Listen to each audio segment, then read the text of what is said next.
Allah Taala yer üzünə Quranı gətirəndə, İslamı bizə bəxş edəndə müsəlman dinini yaratdı. Ya sünnilik, sələfilik və şiəliyi yaratdı. Nəyə görə İslam dinini bölürsüz? Belə bir sual verir.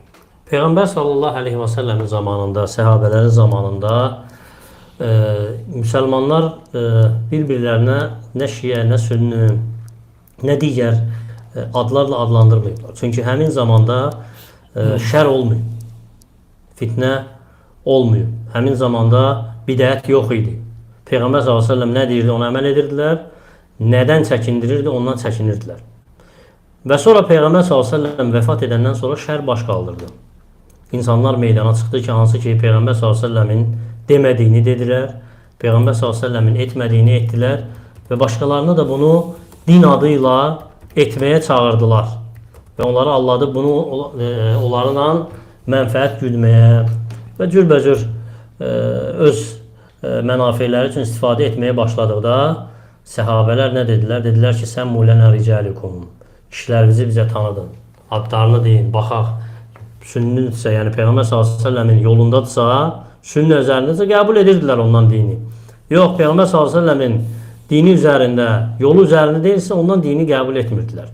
Ona görə həmin fitnəkarlar müsəlmanların arasına daxil olduğuna görə və onlar da müsəlmanlar seçilmirdilər deyə, hamı bir-birinə müsəlman, özünə müsəlman deyirdi, onlar da özünə müsəlman deyib, digər müsəlmanları adlandırdığına görə ümmətin sələfləri, səhabələr və onların yolunu gedən təbiinlər özlərinə əhl-i-sünnə vəl-cəmaə dedilər. Yəni Peyğəmbər s.ə.v-in sünnəsi üzərində olan bir toplum, bir cəmaat və sələflər, yəni salih sələflərin yolunu gedənlər, salih sələflər, yəni bizdən əvvəlki salih insanların yolu deməkdir. Onların yolunu gedənlər adlandırdılar ki, seçilsinlər bidət əhlindən. Ona görə heç bir bidət əhlini görməzsən ki, özünə sələfi desin və ya özünə əhl-i-sünnə vəl-cəmaə desin. Hətta özünü sünniliyə nisbət edənlərin çoxu özünə əhl-i-sünnə desə, görürsən ki, özünə əhl-i-sünnə vəl-cəmaə demir. Çünki əhl-i-sünnə vəl-cəmaə, hədis əhli, sünnə əhli, sələflər, bunlar ancaq Peyğəmbər s.ə.v-in haqq mənhəci üzərində olanlar özlərinə deyib. Səhabələr özlərinə deyib. Və onlar bu ləqəblərlə, bu heç də yenilik deyildi. Bu heç də yəni müsəlmanlıqdan onları ayırıb parçalamırdı, çıxarmırdı. Əksinə onlar müsəlman idilər. Sadəcə digər bidət əhlini tanısınlar deyə, onlardan seçilsinlər deyə Raşidi xəlifələrin, səhabələrin, təbiinlərin seçimi bu idi. Onlar bidət əhlini tanıyırdılar, ondan çəkindirirdilər və özlərini onlardan ayrı bidət əhlindən ayrı seçirdilər, ayırırdılar. Müsəlmanlardan yox. Bidət əhlindən, hansı ki müsəlmanların içində var idi və müsəlman toplumu işi müsəlman toplumunu dağıtmaq idi. Ona görə hətta Quran danışsaydı onlar qulaq asmırdılar. Nə qədər çoxdur rəvayətlər İbn Abbasdan, İbn Məsuddan, digər səhabələrdən, bidət əhlindən olanlar, qədərlər, cəhmilər onlara söhbət eləmək istəyəndə, Qurandan ayələr gətirir demək istəyəndə qulaqlarını tutub qaçırdılar onlardan. Qulaq asmırdılar onlardan. Məgər onlar bilmirdilər ki, onun danışdığı Allahın kəlamıdır, onun danışdığı Allahın göndərdiyi Qurandır, həmin insan müsəlmandır, hələ çıxmayıb İslam dairəsindən, nə qədər ki hüccət çatmayıb, bilirdilər.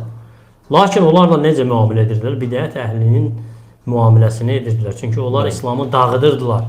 Çünki onlar cahilliyi görməmişdilər deyə, İslamda doğulmuşdular və özlərindən yeniliklər gətirmişlər deyə.